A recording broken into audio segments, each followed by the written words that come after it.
So today we are cleaning our 3M Secure Click respirator, shown here, and our 3M Quick Latch respirator, shown here. The process for cleaning these respirators are pretty much identical, but I'll just go through them in the video for sake of completeness. The first thing you're going to want to do from both respirators is remove the cartridges. I have some Secure Click cartridge here and some Quick Latch cartridges here.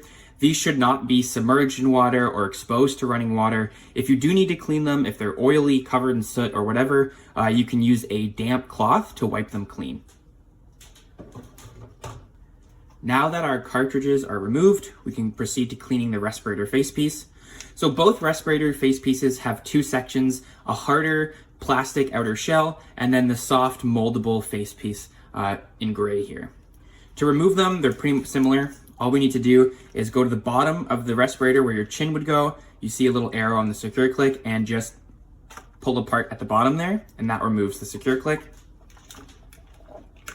For the Quick Latch, kind of same idea, but first we need to open up the Quick Latch mechanism, and then from here, pull apart.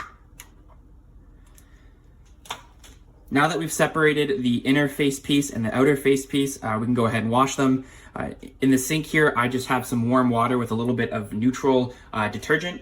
I used Dawn dish soap here, which would be a great choice, but anything really works as long as it's not too harsh. All you really want to do is submerge your respirator, grab a cloth or a brush. Your fingers could be used in a pinch as well. Get some soap on there and just kind of scrub away. Paying close attention to the inner face piece seal here, the part that really comes into contact with your skin. The reason why it's so important to clean the respirator is kind of twofold. First, any sort of debris, ash, dirt, or whatever that's comes in between the seal of your face and the face piece will interrupt and interfere with that seal. And it's really a good seal against your skin that achieves the performance a respirator can offer. So we're going to want to keep that clear to make sure you're protected. Additionally, though, specific to wildland firefighting, is that ash and soot that you're exposed to is, we now know, a carcinogen that can be absorbed through the skin. And so any sort of soot or ash on your respirator, particularly parts that touch your face, can expose you to these carcinogens, which are called polycyclic aromatic hydrocarbons. And when they touch your skin, they are absorbed right through it directly into your blood. And so that's why we recommend cleaning these every single day to make sure that you're keeping exposure to skin contact to polycyclic aromatic hydrocarbons to a minimum. So once you're happy with the respirator, you can just rinse it off, give it a little swish in the water, grab your tap, and just get some running water on there. You don't need to take out these valves, they can stay in. If you notice that they're particularly dirty or there's some debris, you might want to take them out to clean, but otherwise feel free to leave them in. And now this is clean, kind of give it a little shake there. And now this needs to air dry completely before reassembly. Put it off to the side there, and we'll do the outer shell and head harness assembly. Again, just give it a good soak. Wipe it down with your cloth or a brush or even your fingers, paying attention to any sort of soot or oily bits. And then rinse. The water's just warm. It can be cold. Don't let it go too hot. And there we go. So we'll move over to the Secure Click. Exact same idea. I'll just show for demonstrations purposes. Give it a little submerge there and pay close attention to the face piece seal that touches your skin. Make sure that's nice and clean. Get in there. Give a wipe on the outside. And once you're happy with it, give it one final dunk, swish it around a little bit, and rinse.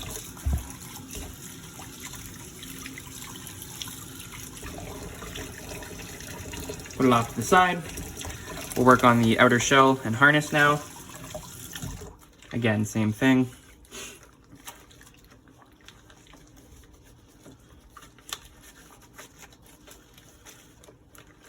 Get the harness too, maybe. It's looking pretty dirty. Push it around and rinse. And so we recommend doing this at the end of a day. during your other decon activities like showering or any laundry potentially. The reason why doing it at the end of the day makes a lot of sense is this allows overnight air drying. Now that they're clean, feel free to have them air dry inside your tent, or you can also have them air dry outside of your tent. Put them back together the next morning once they're nice and dry, which they're obviously not here. But again, just to show, I've shown it in the other video, but just to show again, line up the notch on the nose bridge with the notch on the nose bridge here. And push. And with the quick latch, line up the notch on the nose bridge here with that notch as well. And push down. Again, only assemble these back together when they have been completely air dried.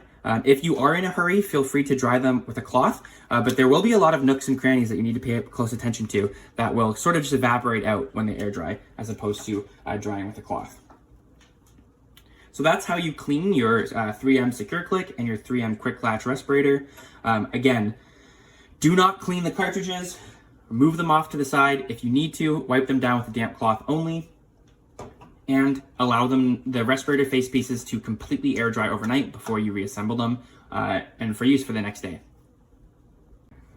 Hey, so I did want to mention just one last piece around cleaning your respirator, and that is these respirator wipes. Can be used in the field to keep the respirator face piece clean and free from debris that will negatively impact it. So you can just unfold them here and you can kind of wipe at the face piece seal. This will also reduce some of the potential absorption of any soot and polycyclic aromatic hydrocarbons through your skin that we talked about earlier in the video. These are also a good option for cleaning the cartridges if they get any sort of soot or dirt or oils on them. Again, because these cartridges should not be submerged or exposed to running water, so that's a good use for them there.